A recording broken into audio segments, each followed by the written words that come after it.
Nakamura, beast yan pagdating po sa blitz, bullet, online. Daniil Dubov, mapa-online, mapa-over the board, yan po ay agresibo at mahilig mag-sacrifice.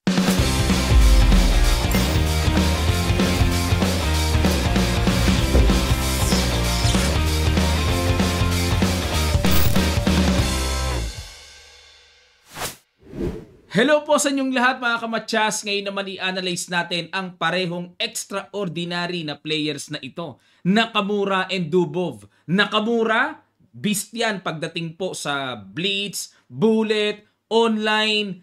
Daniil Dubov, mapa-online, mapa-over the board, yan po ay agresibo at mahilig mag-sacrifice. Nitong nakaraan nagharap sila sa chess.com titled Tuesday. Yan ang aalamin natin, pag-aaralan natin ang laban na ito.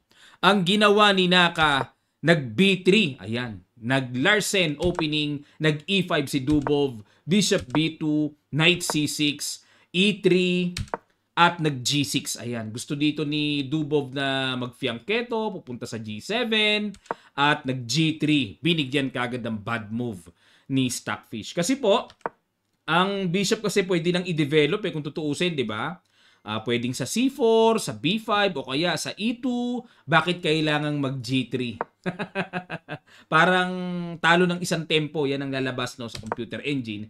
Bishop G7, Bishop G2, Knight GE7, at nag-C4. Ayun. Na naging double fianchetto na naka-C4 na parang English. Halo-halo, kombinasyon ng opening. Nag-D5. Ayan na.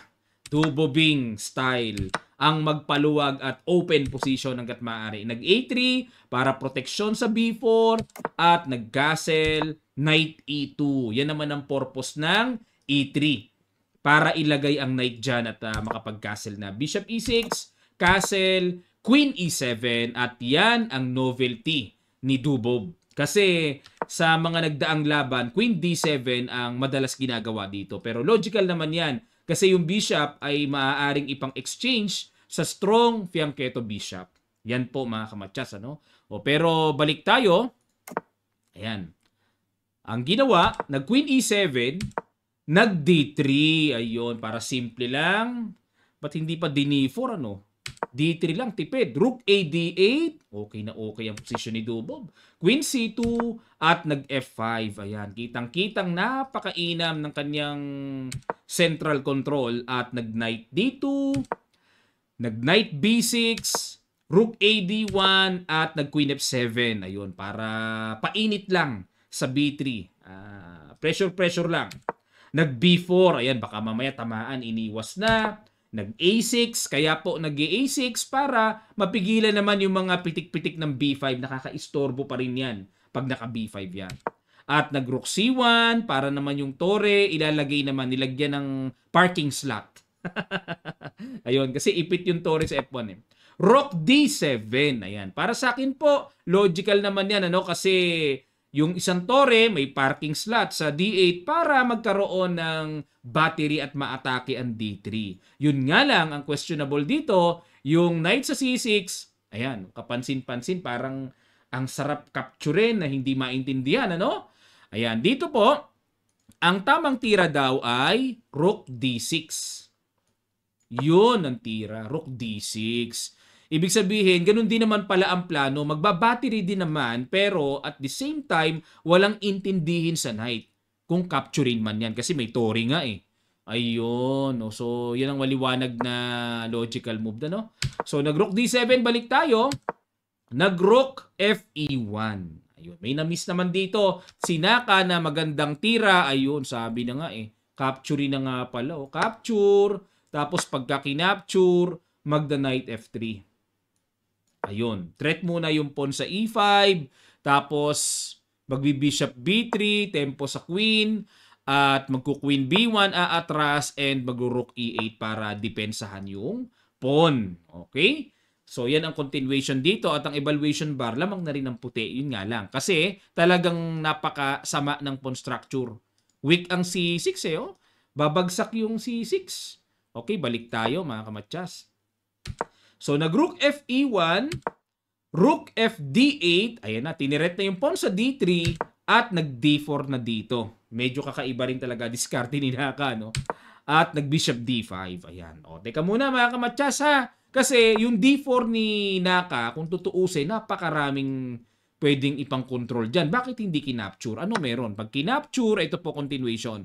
Knight takes D4, tapos knight takes D4, bishop takes D4, bishop takes D4, e takes D4, at magbi-bishop D5 muna. Ayun. Hindi naman pala kaagad-agad ka-capture sa D4. Kasi pag kumapture sa D4, may queen takes C7. May pangsabayan na ganyan. Bitin man ang knight sa D2, bitin din ang knight sa B6. Okay? May sabayan ng ganyan eh. O, balik tayo mga kamatsas ha. O, ibig sabihin, pagka-capture dyan, ito muna ang gagawin. Magbi-bishop D5 muna at itong pawn sa D4, later on ay aatakihin. Yan, ang tawag ng mga veterano dyan ay i-isolate muna at mamaya pababagsakin yan. Mamaya ipe-pressure yan. So magsi-C6 para wala ng problema sa C7, then later on aatakihin ang pawn sa D4. Okay? Pahinog muna kumbaga. O, balik tayo. Kaya, ayan, nag-bishop D5 dito, knight F3, nag-E4, knight D2 balik, nag-G5. Ayan, dahil talagang nananalaytay sa dugo ni Dubov ang makaatake kagad. Gusto niyang tumira ng F4, basag-basag mamaya, pero ang accurate move dito ay bishop H6. Yun nga lang, napakahirap ding unawain ng bishop H6. Parang nakikita ko dito later on, mag-G5 din, then F4. O, ganun din ang gagawin. Pero itong bishop H6, parang hindi rin maintindihan kasi napaka-solid naman ang pawn structure. Ay nako, kakaiba talaga ang diskarte ng computer engine. Balik tayo sa G5 ni Dubov at nag-G4. Nako, yan ang mga eksakto sa computer engine. Oh. Yan naman ang mga binibiling tira dyan. Ano? Ito pong G4 para ugatan ang F5 na nagpapatibay sa importanteng pawn ng black na sentro, yung E4. Napaka-importante niyan. Pang-ugat yung G4 pang-tanggal. Ayun, at bumalagbag dito si Dubov, nag-F4, pero dapat daw po ang tira ay knight E7. Kung kumapture man sa F5, magda-knight takes F5. Nakakailang nga lang dito sa black kasi tipong parang babagsak ang pawn sa E4 na kapag kinapture knight takes E4, may knight H4 pala. Oo nga, no? Ito, papasok din pala sa gusto ni Dubov na plano, yung makagulo-gulo. Pag kinapture yung G5, magku-Queen H5. Ayan, medyo magulo po ang continuation, ano? At kaya Queen H5 para suportado yung H7. Ayan, pero sa madaling sabi, ito yung gustong mangyari ni Dubov na gulo-gulo na hinahanap niya. Oo, no? Knight E7 lang pala. Pero in F4 niya mainipin Mas gusto niya yung mas mabilis. Yun nga lang, napitasan na, knight takes E4, nag-F3. Ayun, in-invite po talaga ni Naka yan na gawin talaga niya yan. Double, di ba? Kitang-kita, double, pero double question mark din. Blunderatious mga kamatyas. Simple lang po ang tira. Sige po, pakiguess nyo. Sa ilang sandali lang, tutuloy kagad natin. Start.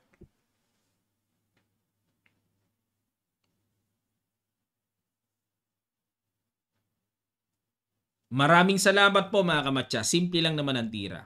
Knight takes G5. Ayun. Natirahan dyan.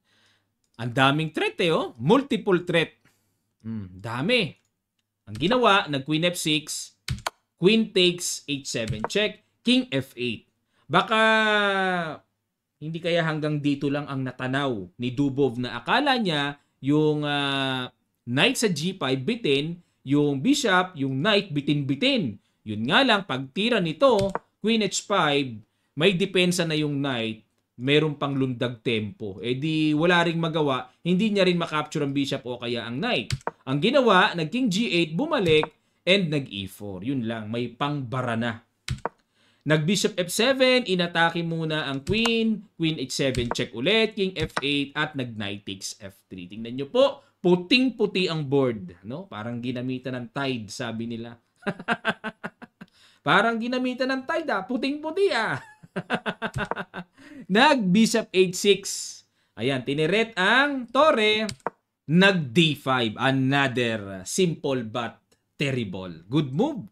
Yung Bishop, tinapatan po, discovered attack sa Queen. at naka-atake yung knight at kinapture, nakipagsabayan pero may pitas lang. Queen takes h6, resign si Dubov. Bakit po? With tempo check pa and yung knight sa c6 ay bitin, next move. So babagsak ang isang pyesa, puting-puti pa ang kingside. Namote, ano? Grabacious. So, yan po, no? At hindi umubra ang pagwawala ni Dubov kay Nakamura. Talagang matindi talaga si Naka. At silipin natin ulit ang standing sa kanilang kaganapang late edition ng Title Tuesday. Nag-champion si Denis Lazavic at Hikaru Nakamura at si Alexander Bortnik ang third place. Ayan.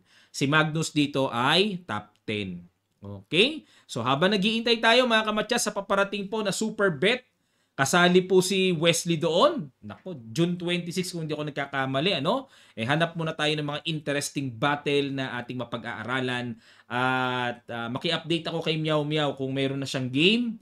At sa iba pa, no, meron pong yung kina Alice Lee. So silipin din natin yon pag may pagkakataon, ano na bang balita sa bakbakan ng Women's Division. Yan po ang i-update ko sa inyo. Maraming salamat sa palagiang pagsuporta at don't forget to subscribe to our channel. I am Roderick Nava at sa ating English channel, I am Roderick Nava 2. Sa ating Facebook page Kamatchas, mag-follow na po kayo. At sa ating TikTok account, ang Rod Twinks. Ayan, regular po tayong nagpo-post dyan ng mga interesting videos na kapupulutan natin ng aral sa chess. Maraming salamat. Magkita-kita pa tayo sa mga susunod pang chess updates.